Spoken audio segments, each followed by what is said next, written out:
Bonjour Jean, vous êtes responsable technique chez K2 France.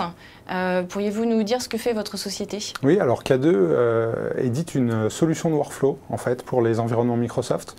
Donc c'est une solution qui permet de mettre en place des applications de gestion de processus métier. Donc on appelle ça aussi le BPM. Et donc c'est très intégré aux environnements Microsoft. Alors justement, je crois savoir que vous avez un partenariat avec Microsoft. Quel est-il? Alors tout à fait, on est Gold Certified Partner.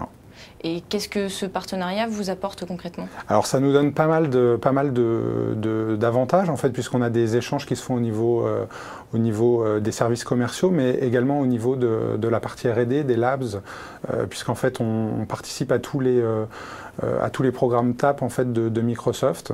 Et donc on a des échanges qui se font de manière très proche avec les R&D sur les produits qui vont sortir chez Microsoft ou qui viennent tout juste de sortir, de façon à fournir des intégrations très poussées avec ces outils-là.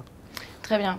Alors, pouvez-vous me dire comment se nomme votre solution que vous allez nous présenter dans quelques instants et à qui elle s'adresse? Alors bien sûr, cette solution s'appelle K2 Black Pearl et en fait, ça s'adresse à toutes les entreprises, peu importe la taille de l'entreprise, peu importe le secteur en fait, de l'entreprise, qui souhaitent mettre en place des applications de type workflow. Donc ça peut être dans le domaine administratif, des gestions de demande de congés, la gestion des factures fournisseurs, dans le domaine bancaire, ça peut être des applications métiers comme la gestion des ouvertures de comptes, des sinistres immobiliers, etc., etc.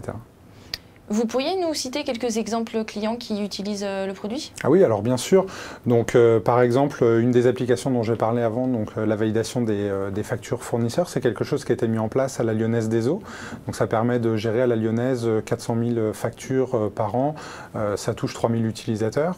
Ensuite, par exemple, au Crédit Agricole, des applications un petit peu plus métiers, donc autour de la validation des deals qui passent en salle de marché.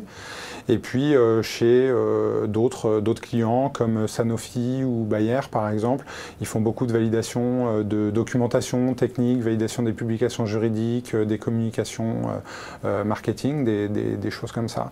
Donc, vous voyez, ça fait...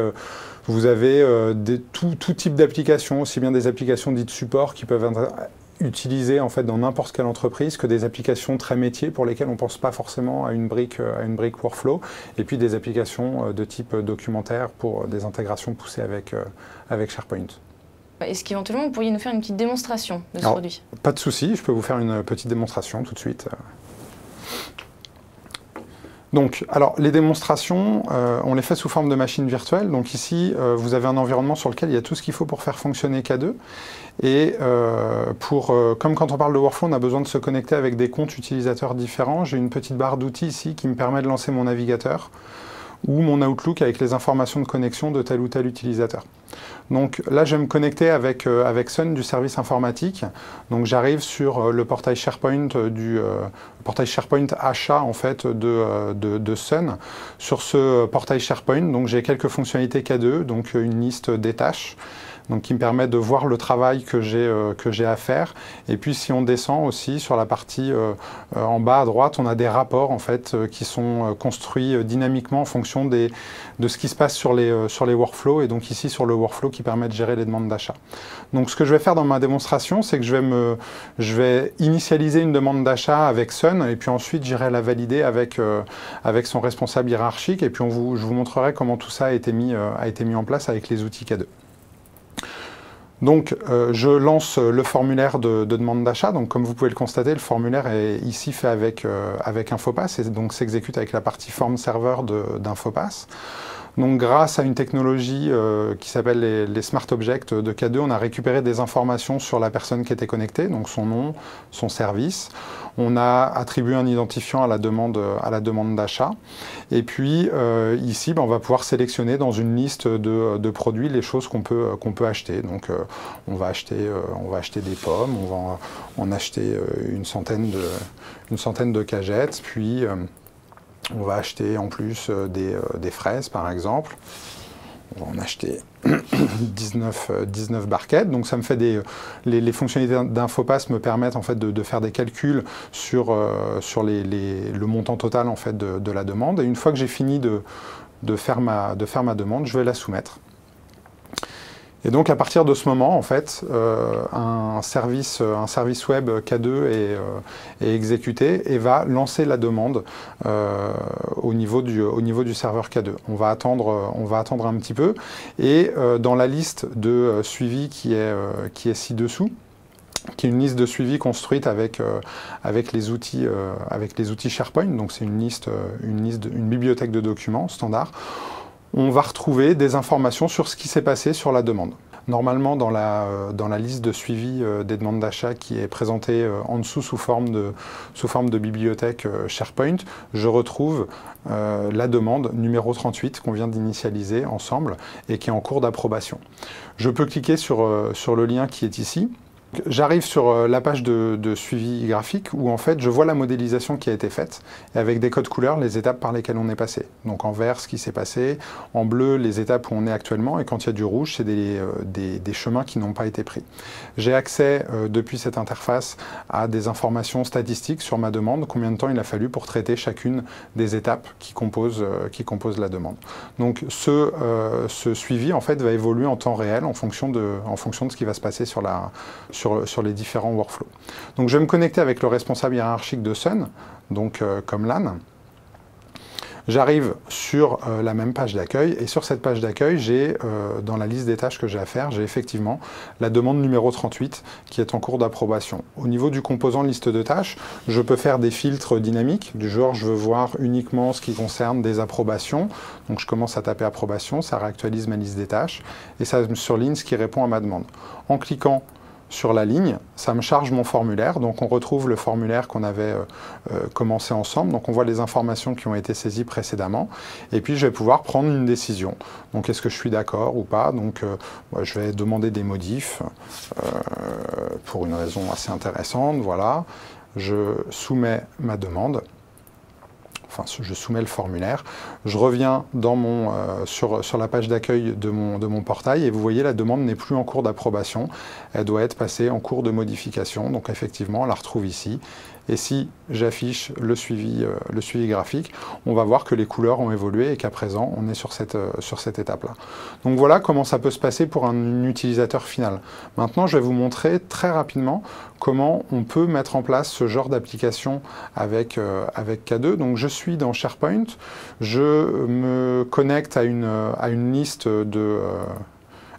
SharePoint, et puis quand on a installé K2 sur le serveur SharePoint, dans le paramétrage de la liste, on a un nouveau menu qui permet en fait de modéliser des processus. Et donc là, j'arrive sur une interface qui est faite en Silverlight et qui me permet, sans sortir de SharePoint, de créer un nouveau processus. Donc je vais lui donner un nom, je peux lui donner une description, je vais indiquer de quelle manière il démarre, je vais pouvoir dire quel est son identifiant, je vais pouvoir récupérer sur la partie droite toutes les informations contextuelles à ma liste SharePoint. Donc par exemple, je vais récupérer le produit que je vais concaténer avec le titre. Ensuite, je peux créer des données spécifiques aux besoins du processus. Donc là, je ne vais pas en créer. Puis, je vais choisir quelle allure aura mon formulaire de démarrage. Donc, je vais dire qu'il faut remplir absolument le titre, le produit et le prix, qu'il y a une description, mais que c'est optionnel. Je vais choisir de quelle manière ça démarre. Je vais pouvoir donner des droits à mon workflow sur lequel je reviendrai, je pourrais revenir en tant qu'administrateur. Et une fois que j'ai fait ça, j'ai paramétré le démarrage de mon process. Maintenant, je vais pouvoir choisir ce qui se passe quand le process démarre. Donc je peux faire une tâche utilisateur, envoyer un email, je vais pouvoir accéder à des fonctionnalités pour gérer mes documents SharePoint, pour gérer les listes SharePoint, pour gérer des fonctionnalités de l'Active Directory, pour gérer des fonctionnalités d'Exchange ou même de Dynamics CRM. Derrière chacun de ces menus-là, j'ai un assistant de configuration qui va me permettre de choisir ce que je veux faire exactement. Donc là, je vais dire qu'il y a quelqu'un qui doit faire une validation. Donc je vais appeler cette étape validation, je peux mettre des instructions, puis je vais choisir je vais donner les choix que la personne aura. Donc elle peut sortir de la tâche en disant je suis d'accord ou je ne suis pas d'accord, par exemple. Hop. Je vais pouvoir choisir l'allure du formulaire, donc je vais dire que cette fois-ci, ces champs-là sont en lecture seule et que le champ description, il est toujours optionnel. Je vais choisir qui doit faire la tâche, donc je peux chercher parmi les groupes de l'annuaire, des rôles K2, les groupes SharePoint, j'ai des raccourcis ici pour avoir le responsable hiérarchique de l'intervenant précédent par exemple. Je termine et donc ça construit mon workflow et puis ensuite je vais pouvoir envoyer un email par exemple à cette étape-là et là je configure l'envoi de mail en HTML, je peux récupérer des informations relatives au process et les afficher dans le mail, je peux exécuter un certain nombre de fonctions qui vont me permettre de manipuler ces données à la volée. Donc par exemple des fonctions qui permettent de mettre en majuscule, etc., etc. Donc voilà très rapidement comment fonctionnent les outils K2 intégrés dans SharePoint.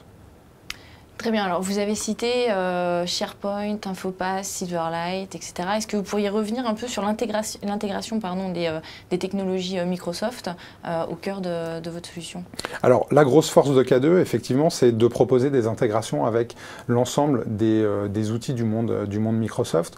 Donc quand on parle de workflow, on parle souvent d'applications qui sont très liées à du documentaire ou à du portail ou à des notions collaboratives. Donc on propose des intégrations très poussées avec SharePoint qui gère ces choses-là chez Microsoft. Dans SharePoint, il y a aussi une brique de gestion de formulaires. Et donc quand on parle d'applications informatiques, on a besoin de mettre en place des formulaires.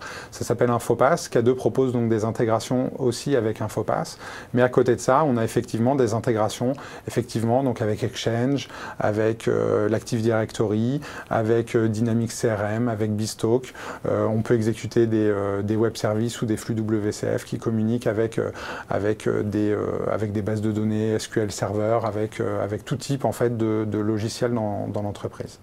Et ce sont généralement les dernières versions des produits Microsoft? Alors, en fait, on propose des intégrations avec les toutes dernières versions des produits Microsoft. Donc là, comme vous avez pu le voir, on est intégré avec la version 2010 de SharePoint. Mais on a aussi en général nos outils fonctionnent aussi avec les versions antérieures pour des raisons de compatibilité. Et de manière générale, notre statut auprès de Microsoft nous permet de sortir des intégrations avec les dernières versions des outils Microsoft aux alentours de 1 à 2 mois après la sortie de ces produits chez Microsoft. Donc là, bientôt, par exemple, il va y avoir une nouvelle version de Dynamics CRM. C'est quelque chose qui est déjà en version bêta chez K2 et qui est prêt à sortir dès que ce sera dispo chez Microsoft. Très bien. Et un contact peut-être pour vous joindre? Ah oui, alors vous pouvez consulter notre site, donc notre site web, à l'adresse www.k2france.com, sur lequel vous aurez des informations plus détaillées pour nous contacter, nos numéros de téléphone, adresse, etc., etc. Très bien, merci beaucoup. Merci à vous. Au revoir. Au revoir.